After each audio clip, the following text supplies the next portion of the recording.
Espíritu, ven esta mañana, ven esta mañana. Oh, le mashamarió nervo. Oh, Señor.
Nuestro ven.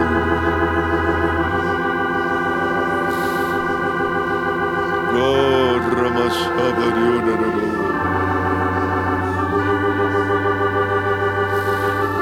Oh, Señor.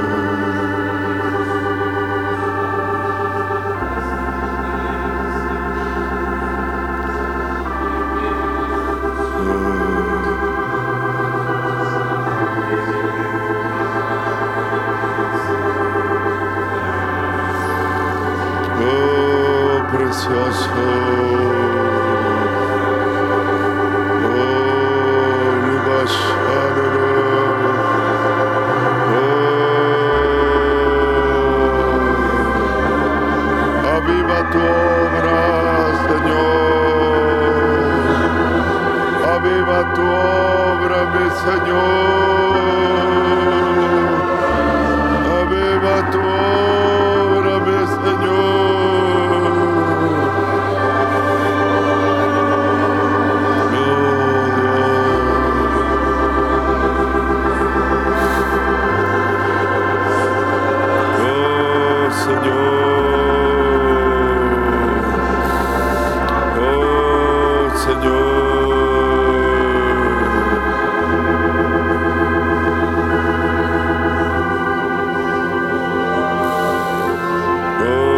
Señor precioso.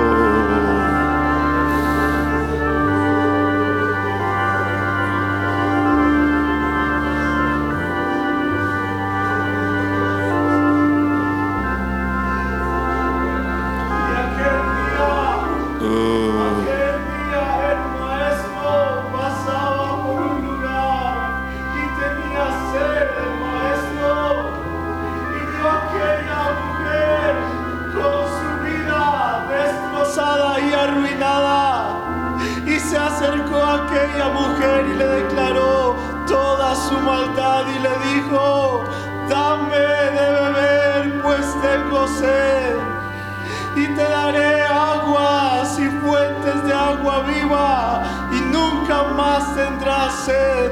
En esta mañana el Maestro tiene sed y busca adoradores que le adoren en espíritu y verdad, que le den sus aguas para Él entregarnos a nosotros, aguas de vida, aguas cual nunca más tendremos sed. Señor, por favor, danos esas aguas. Danos, Señor, queremos saciarte, quiero saciarte.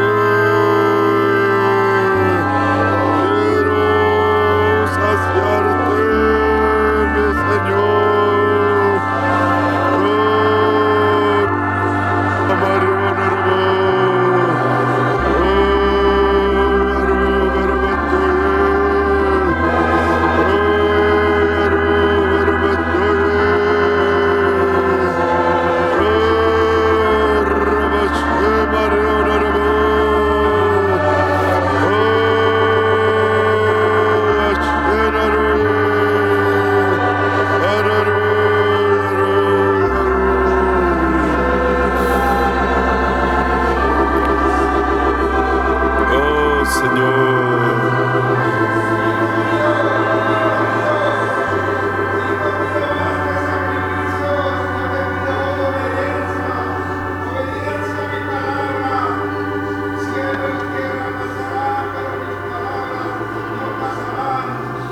ellas tendréis la vida eterna.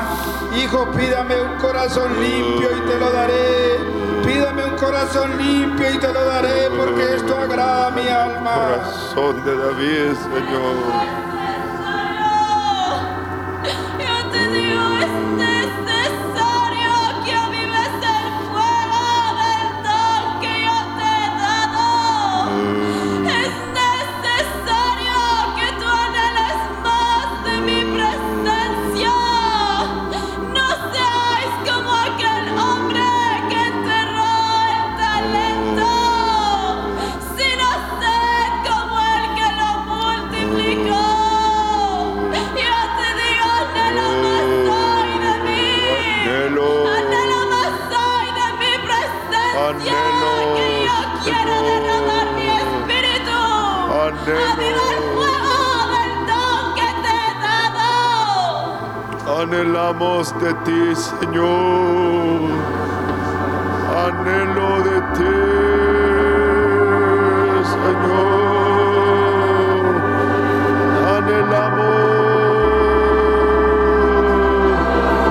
Anhelamos entrar a tu presencia, Señor. Oh, mejor es un día en tus atrios. Mejor es un día en tus atrios. Oh, Ramashabariunarabo.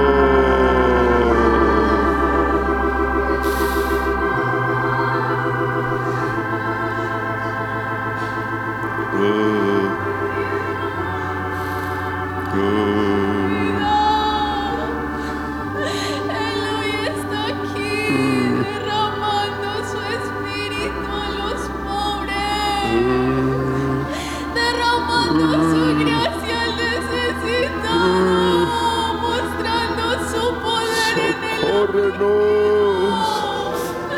Acércate a tu Dios y dile tal como soy, pongo mi confianza en ti. Tal como soy, Señor, me acerco porque confío. Sé que para ti no hay nada imposible. Clama a tu Dios,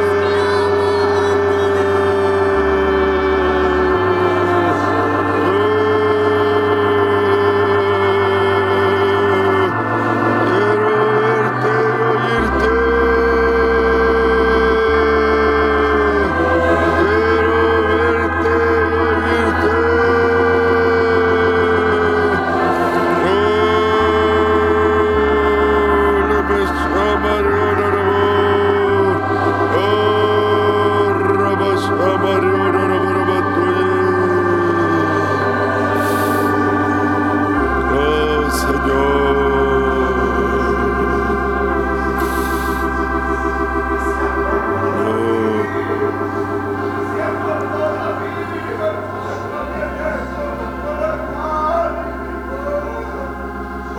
Ha quedado alguien de la casa de Saúl que yo tenga misericordia. Le dijeron a ayuno, ven el Mefibosé y el lisiado de sus pies, que está en lo de mar y mandó el rey a traerlo. Llegó Mefibosé adelante del rey y dijo el rey, Mefibosé, y dijo, he aquí tu siervo. Y dijo David, pues tú comerás a mi mesa. Y Mefibosé dijo, ¿quién es este perro muerto para que mi señor el rey tenga misericordia? Oyenos aquí, Señor, lisiado de nuestros pies enfermos. Ten misericordia. De tu mesa. Misericordia, Señor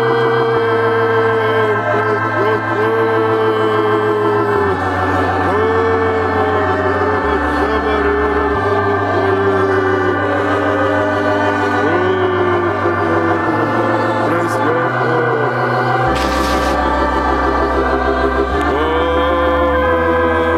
Precioso.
Cristo precioso.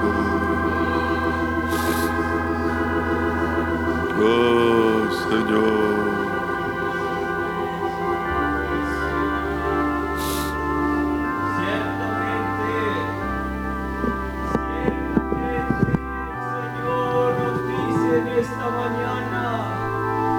Los afligidos y los necesitados buscan aguas, pero no las hay.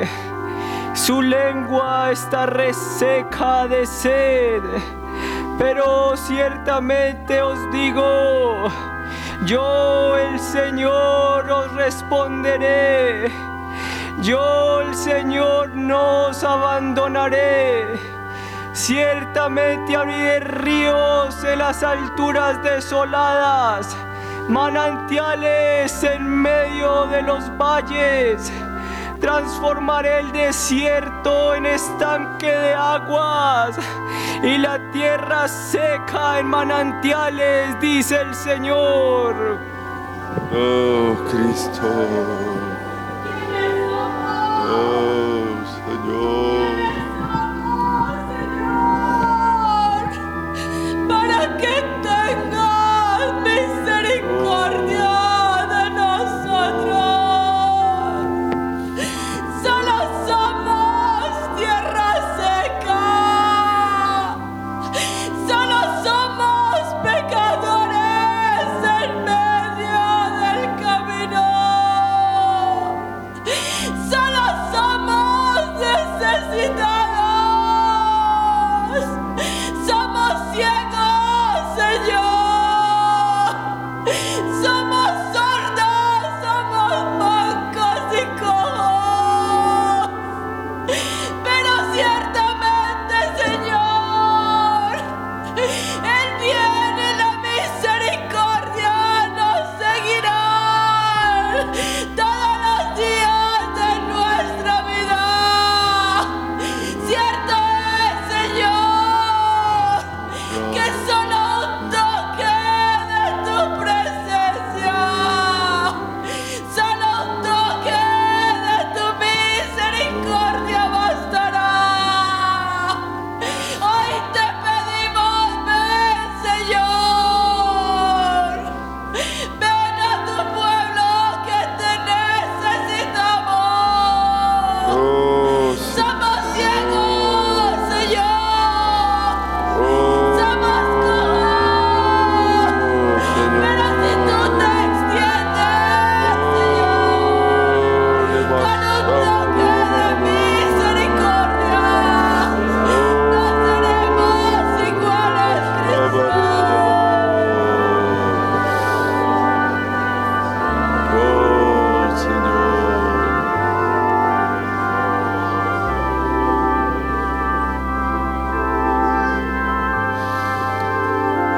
Cántico de Jehová cantar en medio del pueblo. Cántico de Jehová cantar al Cordero de Dios. Cántico de Jehová cantar hasta Jesús.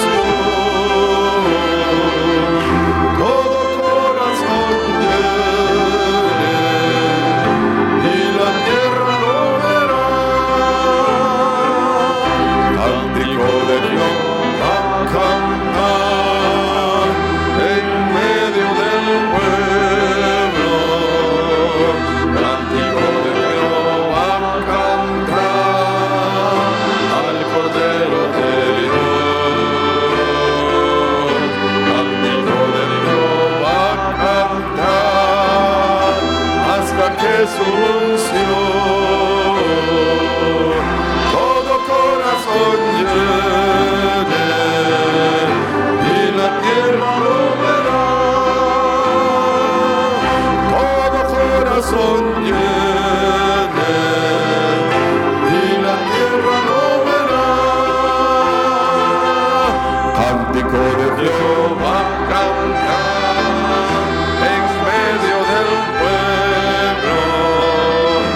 bendición enviará un libertador, un libertador, un libertador. Bendición enviará un libertador. Pueblo mío, regocíjate en Jehová, aleluya. Regocíjate en Jehová, regocíjate en Jehová. Pueblo mío, regocíjate en Jehová. Regocíjate en Jehová, regocíjate en Jehová. Pueblo mío, regocíjate en Jehová. Tentación enviará un libertador, un libertador, un libertador. Tentación enviará un libertador. Pueblo mío, regocíjate en Jehová. Regocíjame en Jehová, regocíjame en Jehová. Pueblo mío, regocíjame en Jehová. Regocíjame en Jehová, regocíjame en Jehová. Pueblo mío, regocíjate en Jehová. Nos alegramos en ti, Señor amado.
Si hay alguno que responda bebe, Señor mío, y aún a tus camellos abrevaré, porque el Padre anda buscando la esposa para su Hijo. Guíanos, Señor, guíanos a ti, amado. Oh, sí, Señor. Guíanos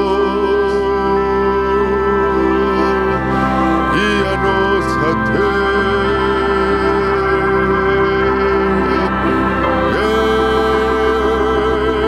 Guíanos a ti.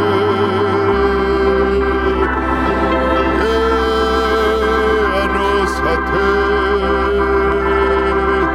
Oh, Ramaya Shararo.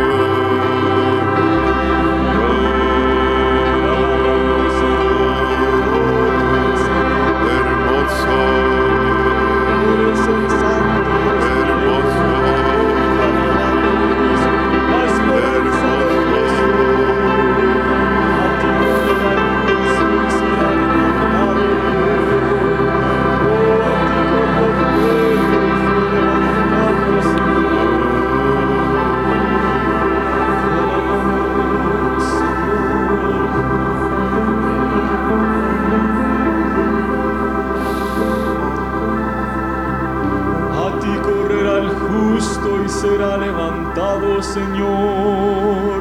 A ti correrá el justo y será levantado. Eres la esperanza del justo.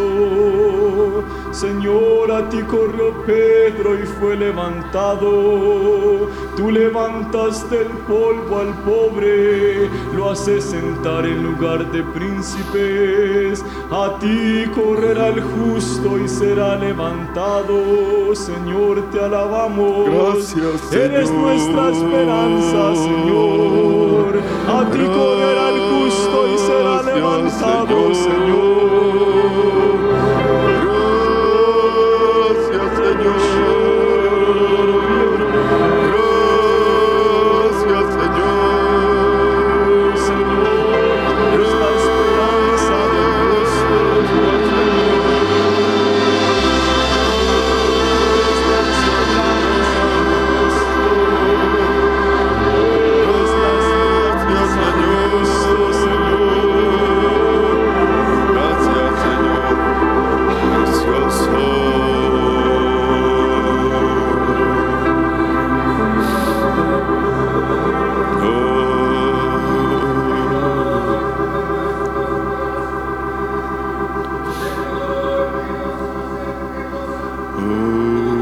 Señor, que podamos agradarte en este día, Señor amado, que podamos ser libertados de lo que somos, Señor.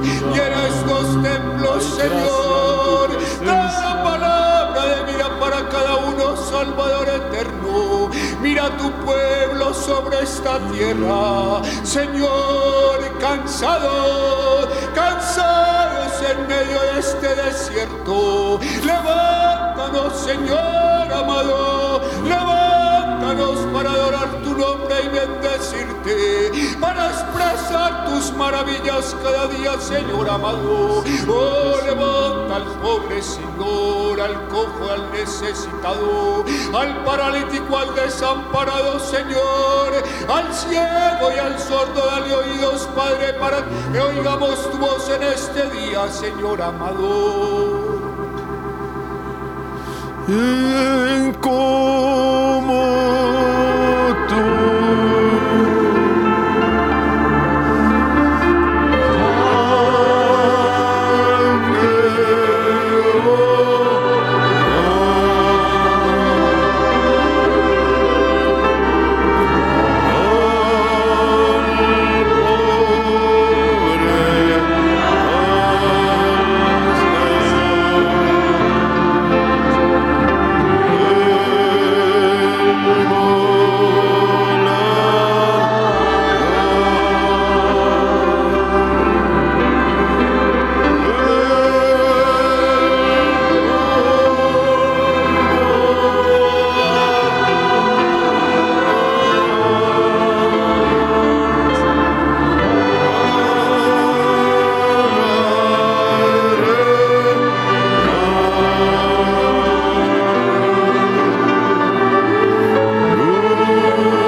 Gracias, Señor, por tus palabras de vida.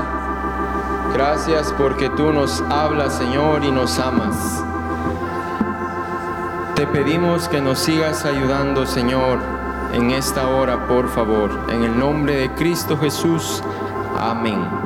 Amén, hermanos. Pueden tomar asiento. Buenos días, hermanos. Por favor, acompáñenme a Mateo capítulo 13. Y vamos a estar estudiando esta mañana la parábola del trigo y la cizaña. Mateo capítulo 13, versículos 24 al 30. Vamos, hermanos, a leer juntos esta parábola. Y a medida que vayamos leyendo esta parábola, yo iré añadiendo datos y haciendo o cuestionándome algunas preguntas. Esto nos servirá para estudiar esta parábola. Dice el verso 24, ¿están ahí? Dice el verso 24, Jesús les refirió otra parábola diciendo: el reino de los cielos es semejante a un hombre que sembró buena semilla en su campo. Una pregunta: ¿qué clase de semilla sembró este hombre? Buena semilla. ¿Y qué semilla es? ¿Qué tipo de semilla es? Es semilla de trigo. Así es. ¿Y por qué usa el trigo para asemejarnos a nosotros, sus hijos? Es una pregunta, lo vamos a ver. Versículo 25. Pero mientras dormían los hombres, vino su enemigo y sembró cizaña entre el trigo y se fue. ¿Quiénes son estos hombres que se durmieron? Estos hombres, hermanos, que se durmieron son los siervos del sembrador. Estos hombres tenían la responsabilidad de cuidar el campo y de cuidar la semilla de trigo. Por favor, note la aclaración que se hace.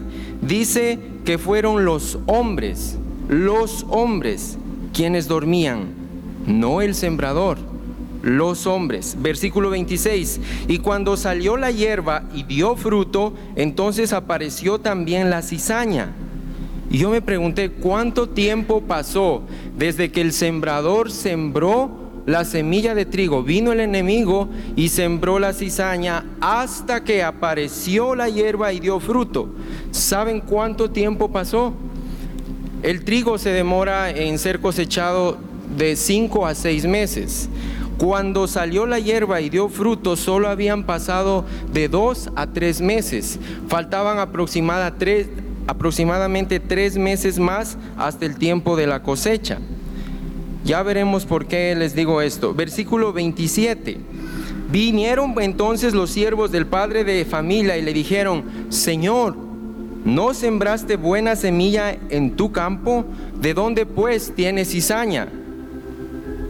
Ustedes notan que aquí los siervos van donde el sembrador buscando una respuesta acerca de la calidad de la semilla.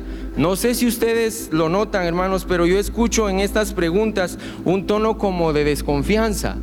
Señor, ¿no sembraste buena semilla en tu campo? ¿De dónde pues tienes cizaña? Ellos fueron buscando una respuesta en el sembrador.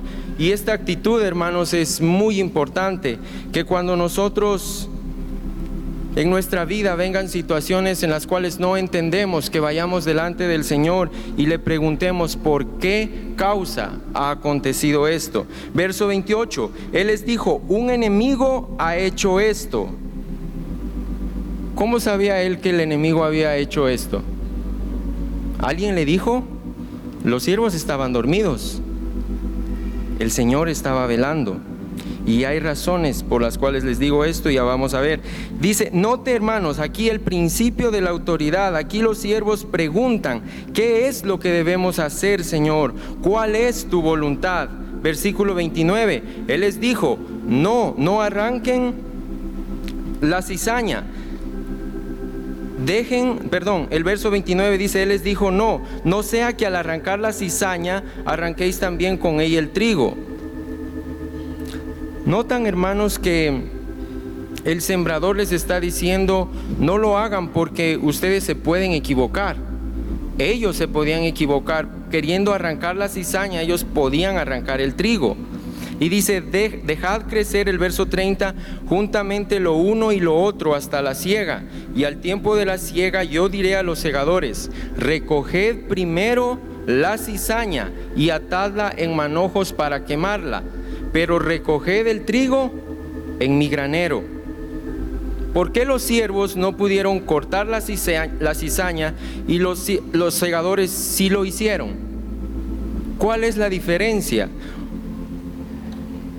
En el momento, hermanos, en el que los siervos se dieron cuenta que había cizaña en el campo, ellos no estaban preparados para cortar la cizaña. Ellos se podían equivocar, pero los segadores en el fin del siglo sí van a poder tener ese discernimiento para saber quién es el trigo y quién es la cizaña. Solo los segadores podrán traer juicio sobre los hijos malos y sobre los hijos buenos. Aquí en este momento ellos no estaban preparados para traer ese juicio sobre la cizaña. Lo interesante también de estos hermanos, de esto es que hasta el tiempo de la cosecha, como les dije, faltaban 3 meses. Cuando el grano de trigo da fruto, él da fruto, pero está verde. Pero no sé si ustedes han visto un campo de trigo, el trigo tiene que llegar a estar amarillo. Y ese proceso se conoce como el proceso de madurez de muerte, así lo han llamado, porque el trigo, el grano de trigo tiene que secarse por el sol, estando en la espiga, estando en la rama. Y hay varias lecciones para esto también, hermanos. La parábola que leímos, yo veo que es muy abundante en tipología. Cada palabra, cada frase, cada oración tiene una lección para nosotros. Esta parábola puede ser estudiado desde 3 puntos de vista. El primer punto de vista podría ser para el fin del siglo, o sea, para el tiempo del fin. Desde un segundo punto de vista, para cada generación. Y desde un tercer punto de vista, de forma personal, ya que aquí encontramos lecciones colectivas y lecciones personales. Por ejemplo, hermanos, el campo en esta parábola, ¿qué representa el campo? En esta parábola el campo representa el mundo, pero en la parábola del sembrador, ¿qué representa el campo? El corazón del hombre. Una misma palabra puede tener diferentes aplicaciones y esto es válido. Yo esta mañana, hermanos, quiero ver esta parábola desde una perspectiva personal, desde un punto de vista individual, sacar lecciones para cada uno de nosotros. Y yo quisiera, hermanos, animarles a que cada uno estudie esta parábola, porque es algo que el Señor nos ha estado recalcando estas últimas semanas. Deberíamos estudiar esta parábola, hermanos, porque revela el fin de un periodo. También esta parábola revela el fin de los que se someten a la preparación en los caminos del Padre Celestial, y revela el fin de crecer y amar los caminos del diablo. En esta parábola también encontramos, hermanos, una manifestación del Padre, del Hijo y del Espíritu Santo. También esta parábola responde a algunas preguntas existenciales que la humanidad se ha hecho a través de generaciones, como ¿por qué hay injusticia en este mundo? ¿Por qué hay tropiezos? ¿De dónde viene la iniquidad? ¿Para qué estoy en la tierra? ¿Por qué hay injusticias? ¿Para qué nací? ¿Cuál es el sentido de la vida? ¿Qué debo hacer? En esta parábola hay respuestas para cada una de estas preguntas. Esta parábola también, hermanos, responde la congoja y la aflicción que tenía Asaf cuando veía cómo los malos prosperaban. Y yo quiero leerles cómo se sentía Asaf. Dice: porque tuve envidia de los arrogantes, viendo la prosperidad de los impíos, porque no tienen congojas por su muerte, pues su vigor está entero. No pasan trabajos como los otros mortales, ni son azotados como los demás hombres. Por tanto, la soberbia los corona, se cubren de vestido de violencia, los ojos se les saltan de gordura, logran con creces los antojos del corazón, se mofan y hablan con maldad de hacer violencia, hablan con altanería, ponen su boca contra el cielo y su lengua pasea la tierra.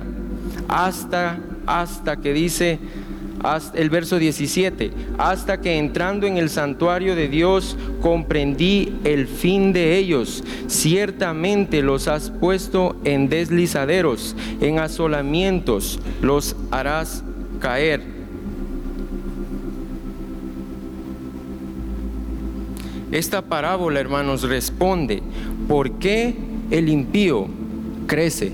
¿Por qué los planes de los impíos crecen? ¿Por qué ellos, sus proyectos, sus metas, por qué ellos alcanzan todo lo que se proponen?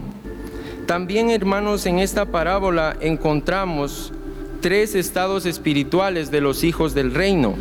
El primer estado espiritual de los hijos del reino, se ve los hijos del reino como buena semilla. La buena semilla son los que crecerán hasta la madurez y serán recogidos y puestos en el granero. ¿Para qué el Señor los pondrá en el granero? Para alimentar a otros. El Señor quiere que esa semilla crezca para alimentar a otros. El segundo estado, los hijos del reino aquí son vistos también como los siervos, o sea, cuidando de la semilla y del campo. Y en un tercer estado, los hijos del reino como los segadores, trayendo juicio en el fin del siglo, cortando y quemando la cizaña y recogiendo el trigo. Esta parábola también, hermanos, revela el control absoluto de Dios sobre lo pasado, lo presente y lo futuro. Él sabía quién había puesto esa semilla, Él sabía lo que se debía hacer y Él sabía lo que se haría en el fin del siglo. Él muestra, Él sabe qué es lo que se debe hacer en cada tiempo. Dios tiene una respuesta para nosotros. Vemos el control absoluto de Dios. En esta parábola también encontramos, es profética porque encontramos el tiempo del fin, específicamente el tiempo de la siega, el tiempo en el que habrá mucho fruto. Esta parábola también contiene el justo juicio de Dios, revela a Dios como el juez. Y para no cansarlos más, esta parábola, hermanos, también contiene el principio de la autoridad, el discernimiento, la doctrina de salvación, la cruz, la resurrección, la santificación y creo que aún más. Esta parábola, hermanos, es completa. Vayamos por favor al verso 36, versículo 36.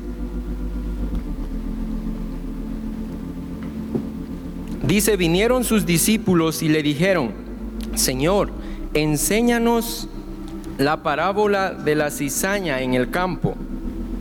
Los hombres pusieron el título la parábola del trigo y la cizaña, pero los discípulos dice que aquí le dijeron: enséñanos la parábola de la cizaña en el campo. Señor, en esta hora venimos, al igual que esos discípulos, a preguntarte a ti, Señor, a pedirte que nos ayudes y nos hagas entender el tiempo en el que estamos viviendo, Señor, y que por tu gracia y tu misericordia nos hables, Señor, en el nombre de tu Hijo amado, Señor. Leamos por favor el versículo 37, dice: el sembrador es el Hijo del Hombre. ¿Y por qué se asemeja aquí al Hijo del Hombre? El Señor aquí, hermanos, la razón por la que Jesús usa este nombre es porque Él quiere recordarnos que Él vino a entregarse por nosotros y que ahora Él espera que nosotros nos entreguemos completamente a Él. El Hijo del Hombre es un nombre dado a Jesucristo que nos recuerda lo que Él ha hecho por nosotros. Este nombre nos recuerda que Él, siendo Dios, vino, no estimó el ser igual a Dios como cosa a que aferrarse, sino que se despojó y vino en condición de hombre, y en condición de hombre se hizo obediente. Este nombre, hermanos, nos recuerda que Él se dio por nosotros y que Él espera ahora que nosotros nos entreguemos por Él. El versículo 38, el campo, dice, es el mundo, la buena semilla son los hijos del reino y las cizañas son los hijos del malo. ¿Qué espera, hermanos? ¿Qué espera el Hijo del Hombre que los hijos del reino hagan? ¿Qué espera el Señor de la buena semilla? Por favor, pueden acompañarme a Juan capítulo 12 y versículos 24 al 26. ¿Qué es lo que este sembrador espera de la semilla? Cuando Él siembra trigo, hermanos, Él quiere multiplicar lo que Él tiene, pero a la misma vez Él quiere multiplicar lo que nosotros tenemos. Él quiere darnos más. En Juan capítulo 12, versículos 24 al 26, dice Jesús: de cierto os digo, que si el grano de trigo no cae en la tierra y muere, queda solo, pero si muere, lleva mucho fruto. El que ama la vida, el que ama su vida la perderá, y el que aborrece su vida en este mundo, para vida eterna la guardará. Versículo 26, si alguno me sirve, sígame, y donde yo estuviere, allí también estará mi servidor. Si alguno me sirviere, mi Padre le honrará. ¿Qué es lo que espera entonces Cristo de la semilla? Que crezca, que muera, que lleve fruto. Oh hermanos, que vivamos con esta conciencia. Que esta sea nuestra convicción, que estamos aquí en esta tierra para entregarnos por aquel que se entregó por nosotros. Solo si abrazamos la cruz, hermanos, solo si nos sometemos a los tratos de Dios, entonces esa semilla crecerá. Y lo interesante es que esa semilla tiene toda la información para crecer y desarrollarse y dar fruto. Pero que nosotros no seamos un obstáculo impidiendo que Él crezca en nosotros. Y qué interesante, hermanos, ¿saben qué significa esta palabra trigo en el latín? Esta palabra trigo proviene del latín triticum. ¿Y saben qué significa eso? Esto traduce como quebrado y triturado, y se refiere al proceso por el que debe pasar el grano hasta llegar a ser útil. Acerca del trigo, hermanos, quiero que veamos que hay un dato interesante en la parábola. Para aquellos que estudian, tal vez ustedes pueden estudiar más a fondo esto. En la parábola anterior, en la parábola del sembrador, ¿qué representaba la semilla? La palabra de Dios. Y en esta parábola la semilla representa el trigo. Amén. Según Juan capítulo 1, ¿quién es la palabra? El logos de vida, así es. ¿Y quién es el trigo en esta parábola? Sí, somos nosotros, pero también es Cristo. Vayamos por favor al Salmo capítulo 78 y versículo 24.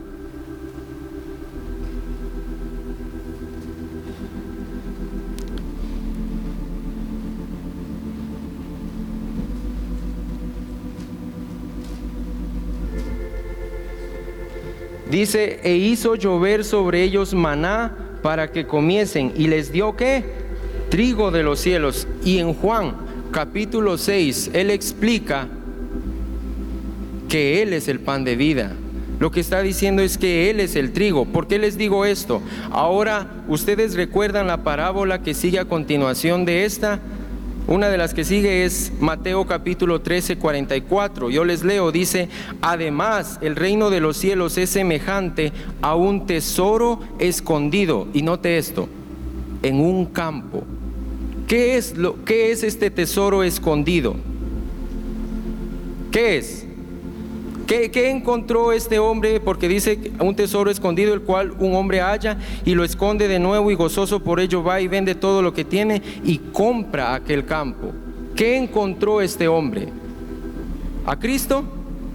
Así es. Es Cristo, sí, lo sabemos, pero más específicamente, el que encontró este tesoro escondido, encontró trigo.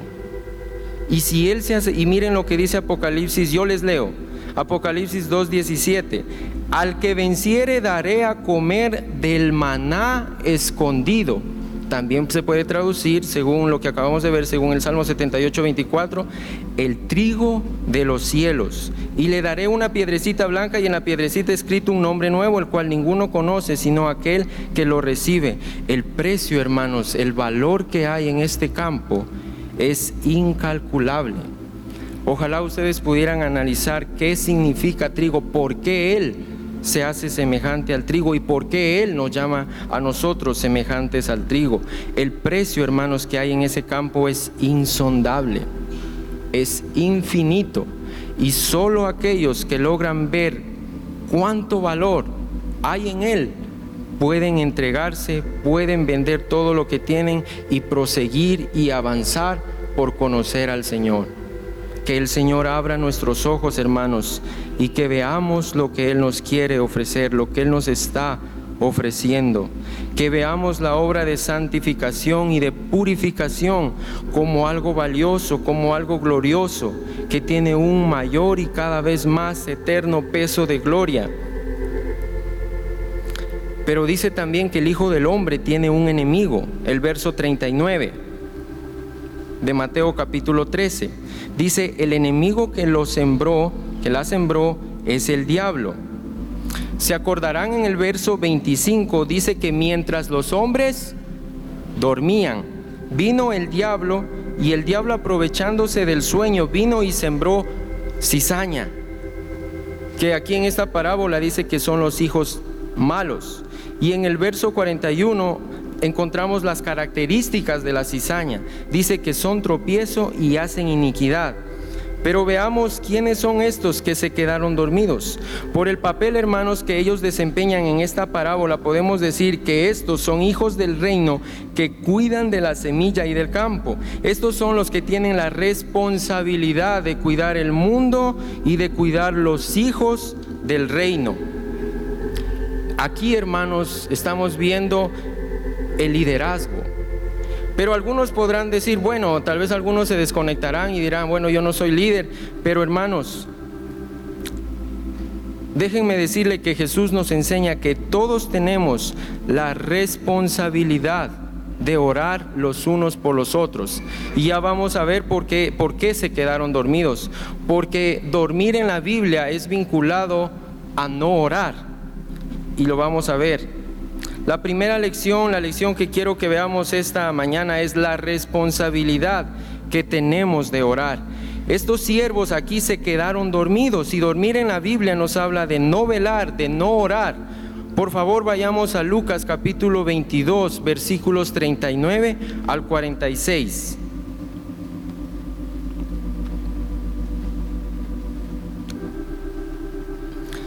Dice, y saliendo Jesús se fue como solía al monte de los olivos, y sus discípulos también le siguieron. Cuando llegó a aquel lugar les dijo, orad para que no entréis en tentación.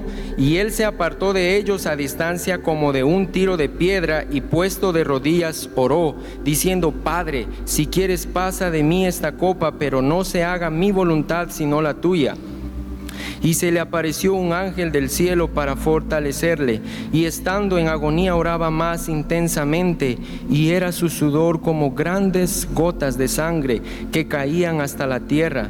Cuando se levantó de la oración y vino a sus discípulos, los halló durmiendo a causa de la tristeza, y les dijo, ¿por qué dormís? Levantaos y orad para que no entréis en tentación. Aquí, hermanos, no era el momento para que los discípulos estuvieran durmiendo. Era el momento para orar.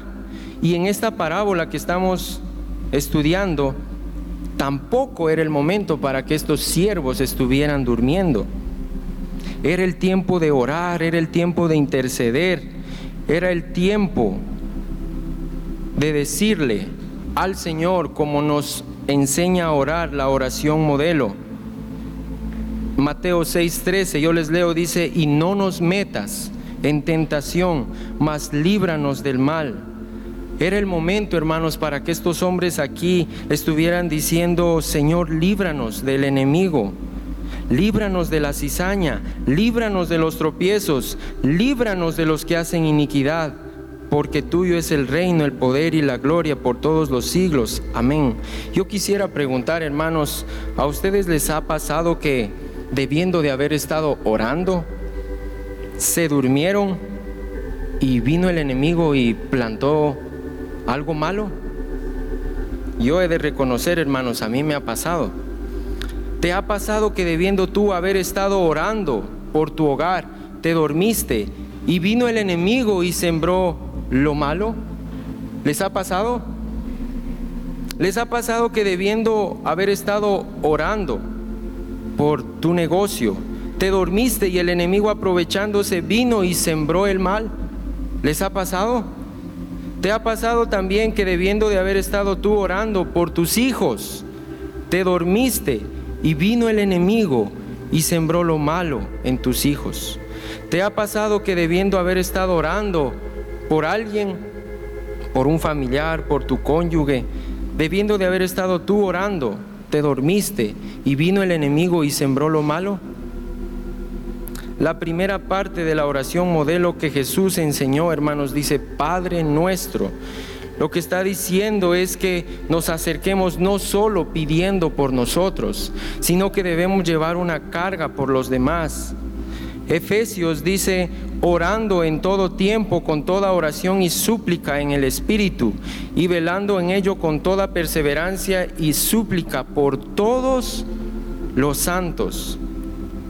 En Lucas 11, no vamos a ir ahí, pero Jesús ahí les enseñó sobre la necesidad de orar siempre. Y Él dice que les refirió una parábola para recordarles la necesidad que tenían de orar siempre y no desmayar.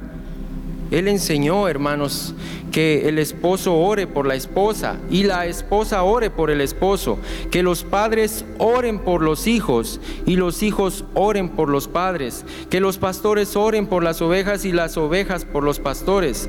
El apóstol Pablo, hermanos, fíjense el corazón de este hombre. Él pidió a los hermanos en Roma, Él pidió a los colosenses, Él pidió a los hermanos en Tesalónica y a los hebreos que oraran por Él. Yo les leo lo que Él pedía.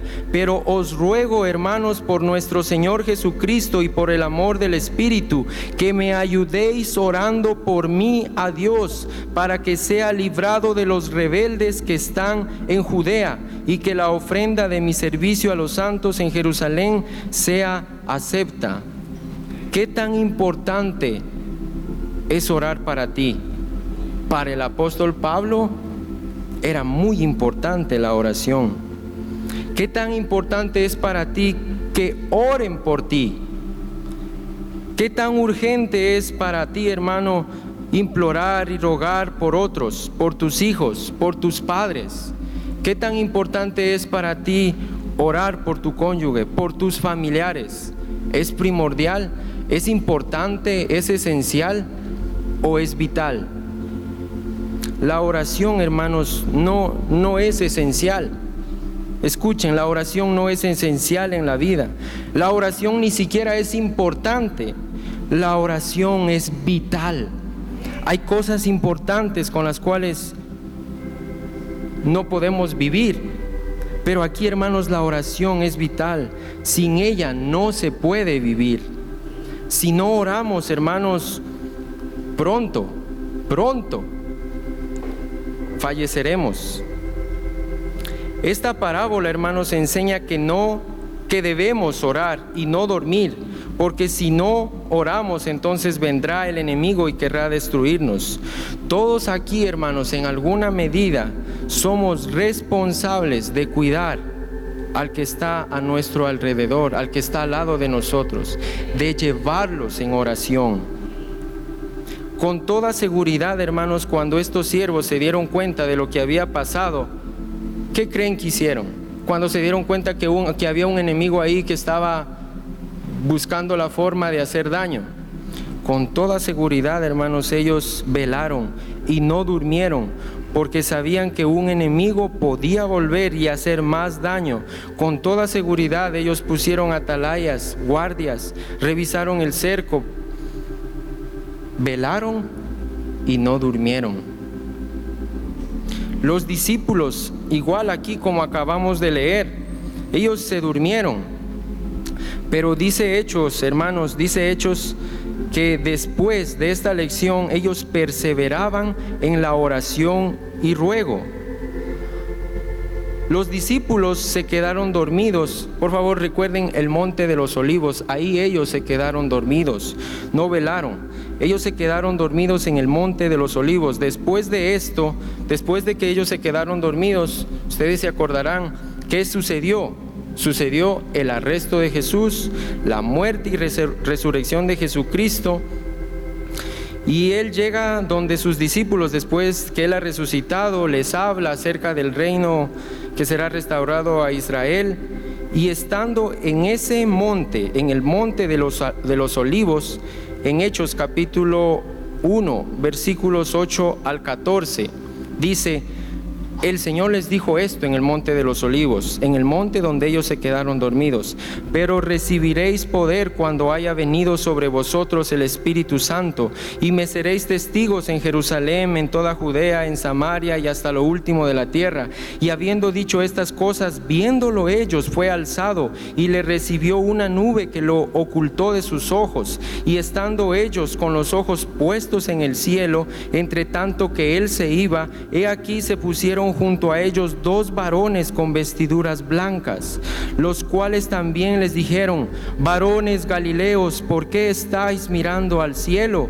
Este mismo Jesús que ha sido tomado de vosotros al cielo, así vendrá como le habéis visto ir al cielo. Y miren lo que sucedió. Entonces volvieron a Jerusalén desde el monte que se llama del Olivar, el cual está cerca de Jerusalén, camino de un día de reposo. Y entrados subieron al aposento alto donde moraban Pedro, Jacobo, Juan, Andrés, Felipe, Tomás, Bartolomé, Mateo, Jacobo, hijo de Alfeo, Simón, el celote, y Judas, hermano de Jacobo. Todos estos perseveraban unánimes en oración y ruego con las mujeres y con María, la madre de Jesús, y con sus hermanos. Tan importante llegó a ser para ellos el monte de los olivos, el monte en el que los discípulos se quedaron dormidos, y desde ese monte también ellos de ahí salieron. ¿A qué?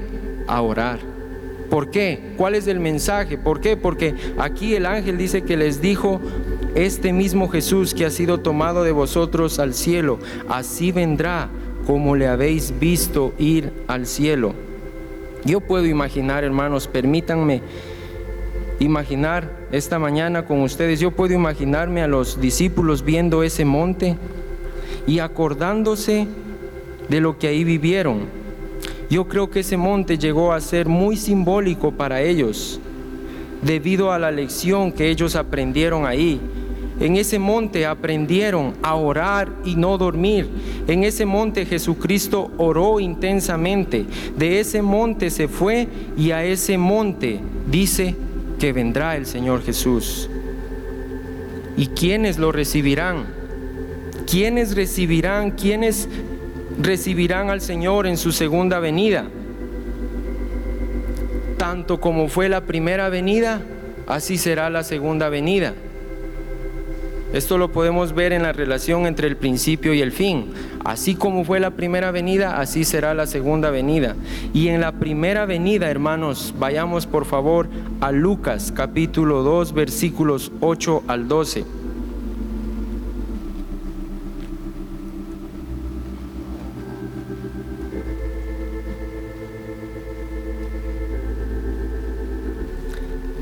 Él se manifestará también en nuestros días, hermanos, a aquellos que estén velando, que no estén durmiendo.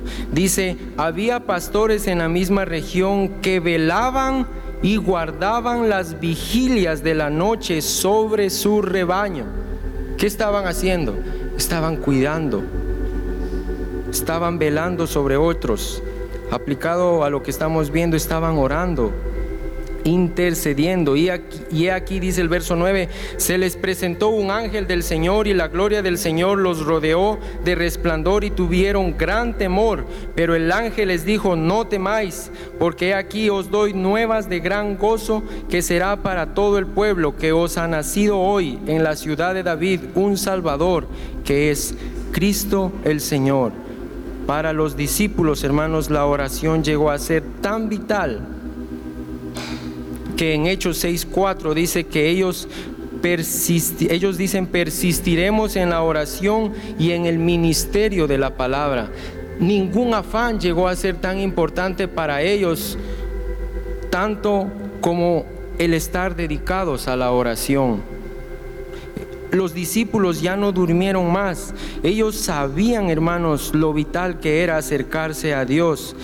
En Hechos 2:42, para lo que anotan, Hechos 3:1, Hechos 6:4, se ve cómo estos discípulos oraban. Lo mismo para nosotros hoy, hermanos. Si no oramos, si no estamos acercándonos a Dios para conocerlo, no recibiremos tampoco nada del Señor. El Señor quiere que en este tiempo, hermanos, su pueblo, su gente esté orando.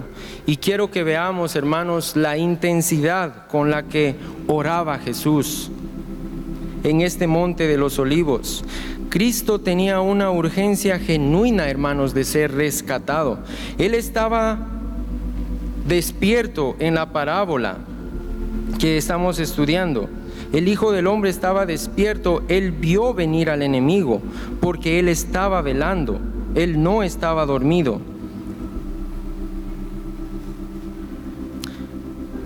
Debemos, hermanos, reconocer la necesidad que tenemos de orar con urgencia, con ruegos y gran clamor. Quiero que me acompañen, por favor, al Salmo capítulo 102.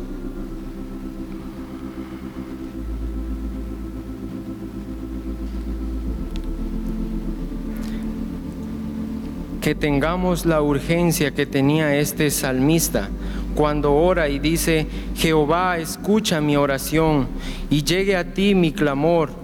No escondas de mí tu rostro en el día de mi angustia. Inclina a mí tu oído.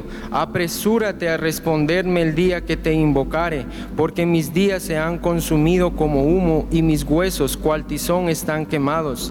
Mi corazón está herido y seco como la hierba, por lo cual me olvido de comer mi pan por la voz de mi gemido.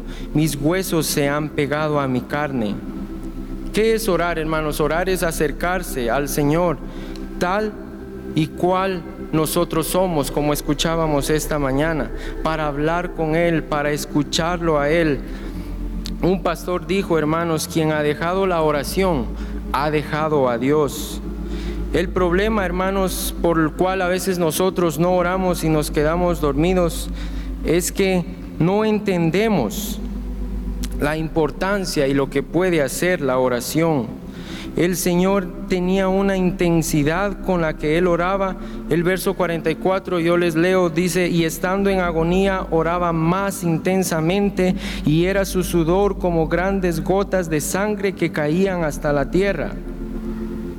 ¿Por qué Él oraba así, hermanos?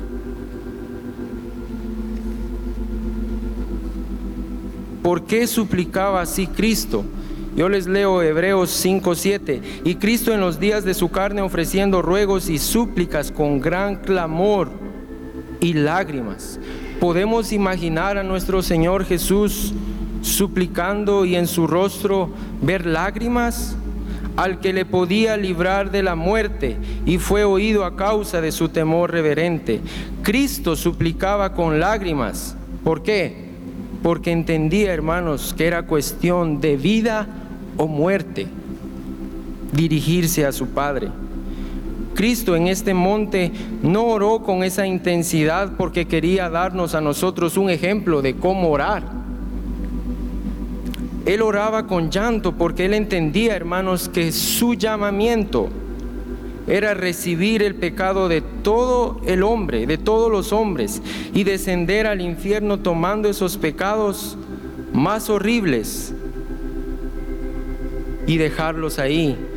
Él sabía que si por cualquier razón su Padre tomaba la decisión de no sacarlo del infierno, Él permanecería ahí eternamente. Cristo lo sabía, hermanos, mejor que nosotros. Él no estaba haciendo aquí un show. Él no estaba diciendo para que lean sus hijos. Él oraba porque tenía una urgencia genuina de ser oído y rescatado por un acto de su Padre, para que no hubiera en Él Él quería ser rescatado porque él sabía que en él podía ser hallado algún pecado por el cual su padre no lo rescatara. Y él lo entendía. En toda la vida, hermanos, el Señor Jesús no hizo ningún milagro sin la aprobación, sin la dirección del Espíritu Santo. Él confiaba en lo que el Padre le decía y en lo que el Padre hacía a través del Espíritu. Cristo sabía que sin mucha gracia Él pudo haber fallado y pudo haber pasado la eternidad en el infierno. Él oraba porque tenía ese temor reverente, lloraba porque entendía mejor que nosotros lo que significaba recibir la ayuda de su Padre para ser librado del infierno.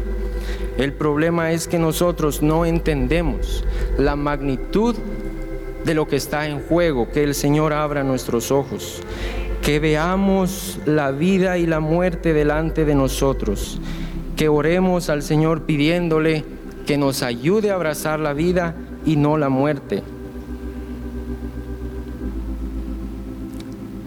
Ya para ir terminando, hermanos, si tú sientes que te has quedado dormido en alguna área de tu vida, si sientes que el enemigo se ha aprovechado de esta falta de oración y ha hecho daño, en ese monte, hermanos, al igual que los discípulos, en ese monte el Señor les habló, y el Señor esta mañana nos ha hablado acerca de llevar una carga por otros.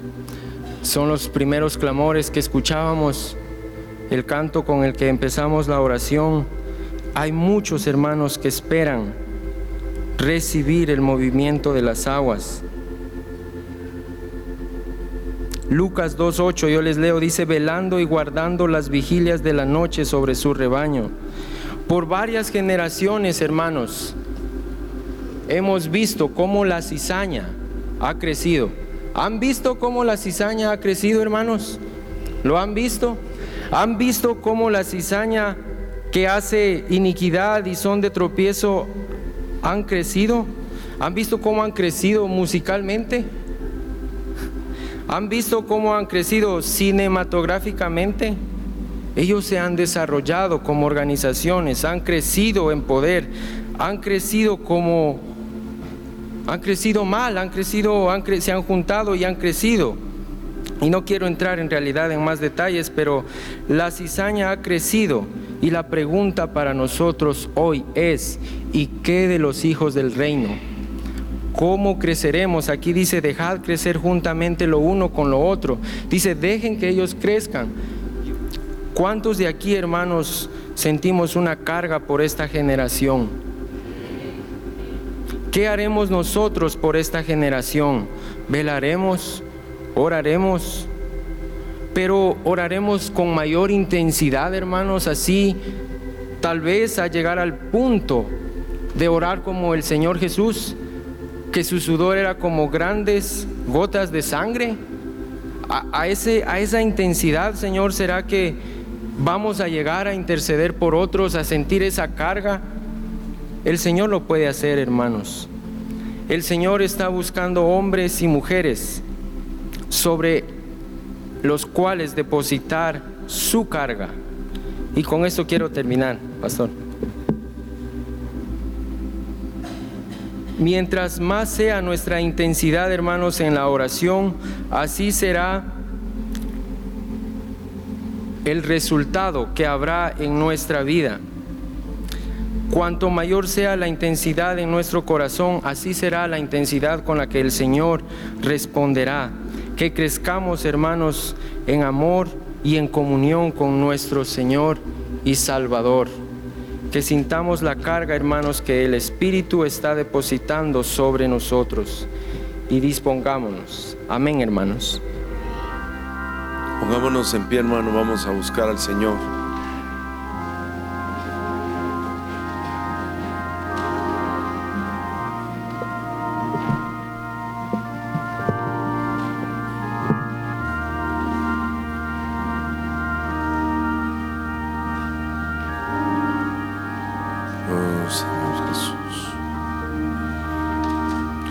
En tus pisadas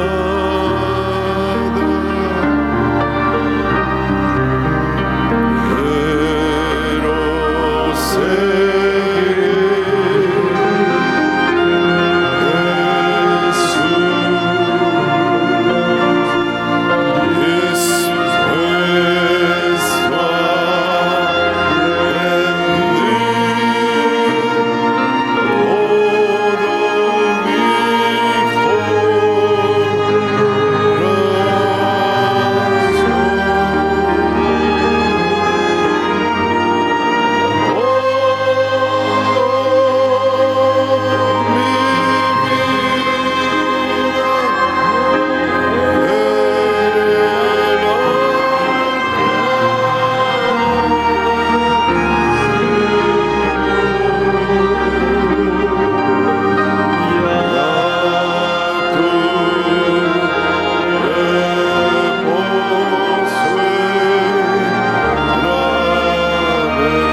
Aleluya, Señor.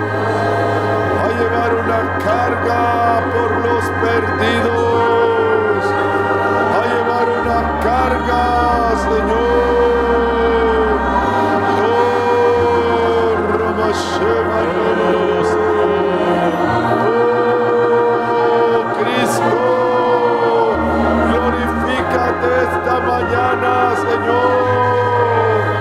Derrama espíritu de oración sobre tu pueblo y que no durmamos más, Señor. Despiértanos. Aleluya, Señor.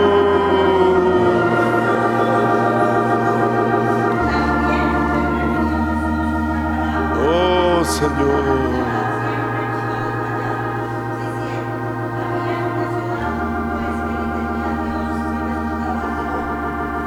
También en aquella ciudad una viuda, la cual venía a él diciendo: hazme justicia de mi adversario. Y él no quiso por algún tiempo, pero después de esto dijo dentro de sí: aunque ni temo a Dios ni tengo respeto a hombre, sin embargo, porque esta viuda me es molesta, le haré justicia, no sea que viniendo de continuo me agote la paciencia. Y dijo el Señor: oíd lo que dijo el juez injusto. ¿Y acaso Dios no hará justicia a sus escogidos que claman a él día y noche?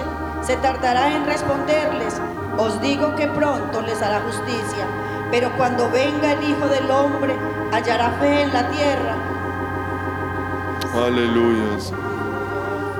Por favor, Señor.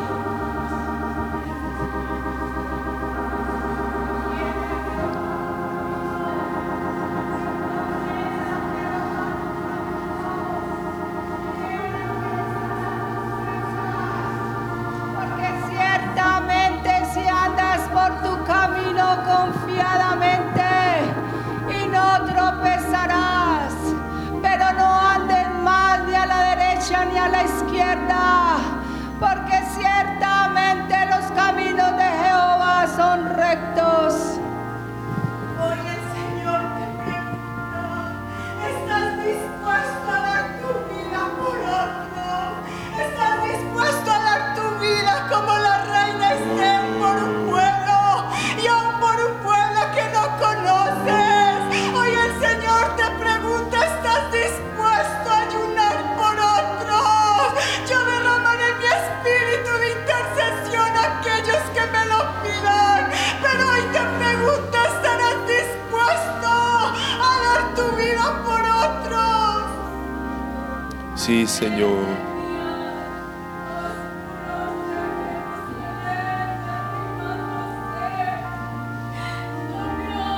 Su corazón e intercedió. Señor, haznos intercesores. Alme los muros derribándose. Señor, haznos intercesores, Señor. Sí, Señor. Sí, Dios. Haznos intercesores. Haznos intercesores. Oh, atráenos. Atráenos una vez más. Atrae tu iglesia una vez más, Señor, a buscarte. A buscarte. Oh, le vas a llamar a buscarte. Oh, Señor. Aleluya.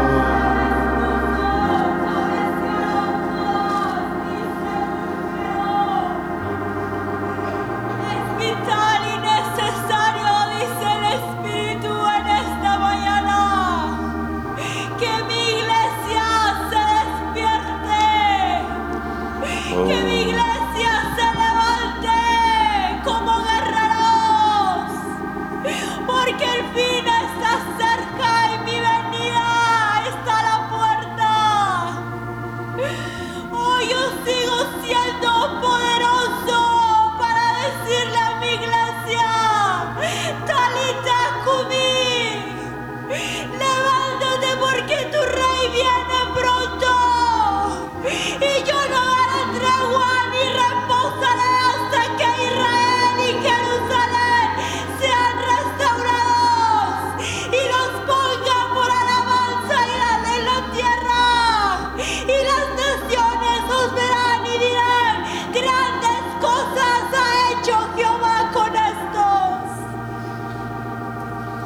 sí, Señor.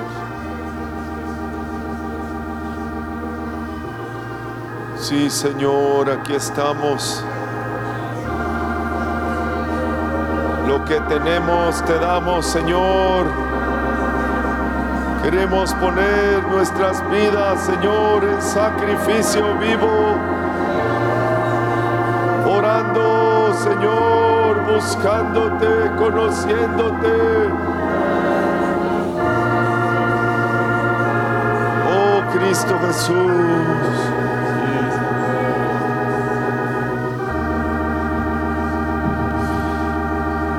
Oh, sí, Señor precioso.